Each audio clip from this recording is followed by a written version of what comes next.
ìròkúrò yín ti pọ̀ jù, ìròkúrò ẹ ti pọ̀ jù. Pákò tèmi lélẹ̀, pákò. Ìwọ náà lọ wá pákò tiẹ̀ tó ṣe ọkùnrin rẹ láǹfààní, tó ṣe obìnrin rẹ láǹfààní. Yes, ẹ lọ sọ́dọ̀ àwọn elékùlẹ́ja. Ó dáa kẹ́ mọ́ ro pákò, orin kẹ́ mọ́ rin kó ṣe yín láǹfààní nínú àgọ́ ara as ọkùnrin as obìnrin concern. This is not all about what you think. Bẹ́ẹ̀ farabalẹ̀, ẹ̀yin náà rí title. So obìnrin ó ní kíní kan tá à ń pè ní aṣọ àkínmátà tí à ń pè lédè Gẹ̀ẹ́sì ní licorice root. Ó dáa fóbìnrin.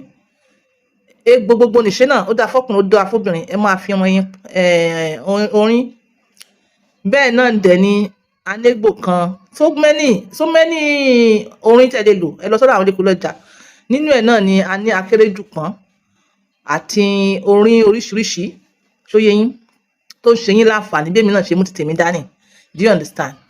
So lórí títì ní ẹ̀yin náà rí title lórí list tó ń jà rìnrìn tó ń ṣe wá ní kàyéfì. Òun ni arábìnrin kan pé òun pé yes, pé àwọn èèyàn kan pretend ni o, pé lóòótọ́ ni pé ọkọ òun ó nífẹ̀ẹ́ sí láti máa ṣe fún un ní ẹ̀yìn.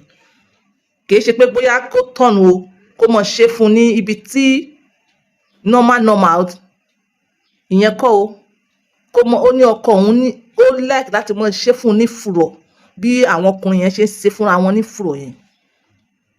Ẹ̀yin tẹ́ bá ti rí rí bóyá fídíò kan wà tí mo rí, mo lè load ẹ̀ sí Telegram ẹ lọ wò tí mo bá rí ṣe bẹ́ẹ̀ o. Tí ọkùnrin ó ṣe mí kàyéfì, ọkùnrin àtọkùnrin. Okay, èmi wá ibà wá advice, mo kàn wá sọ in case ìwọ obìnrin tí ọkùnrin rẹ fẹ́ mọ ṣe fún ẹ láti fùrọ̀. Mi ò fẹ́ pẹ́ lórí fídíò yìí.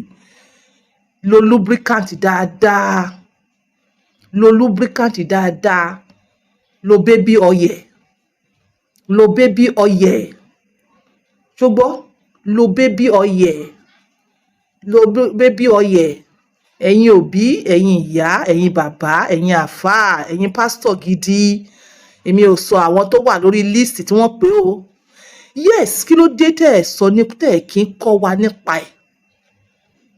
Nípa pé wọ́n ń dóyàn láti fùrọ̀. Kí ló dé tẹ́ ẹ kọ́ wa?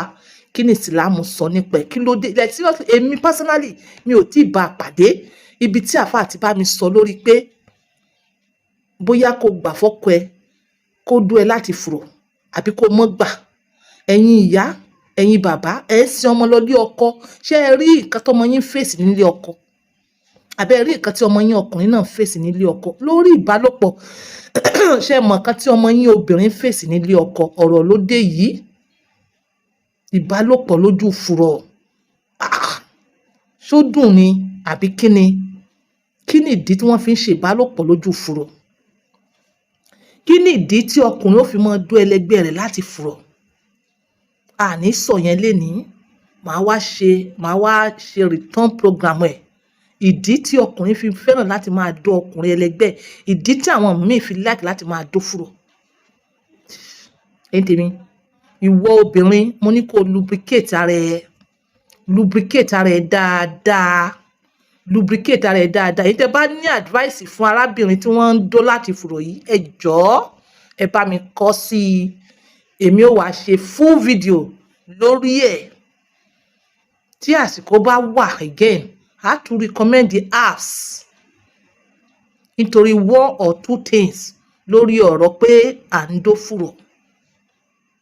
Ẹ̀yin tèmi, ìwọ ìyá, ìjọ obìnrin lọ́wọ́ ọkọ ọmọ rẹ̀ pé báwo ni ọkọ rẹ̀ ṣe máa ń ṣe. Ẹ bèrè náà. You get out, go and deal with it yourself. Is it fair?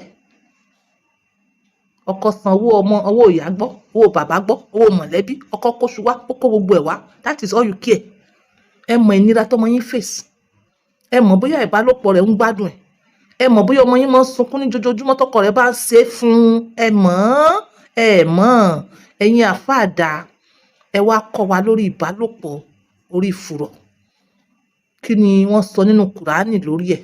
Kí ni wọ́n sọ lórí àdíìtì lórí ẹ̀? Ẹbẹ́ yìí náà rí fílíìsì tó fly up and down. Ẹ̀yin ẹ rí ọkùnrin versus ọkùnrin. Ṣé ẹ rí ni? Ẹ rí mọ̀nà. Ẹ pretend pé kò ṣẹlẹ̀, ó ń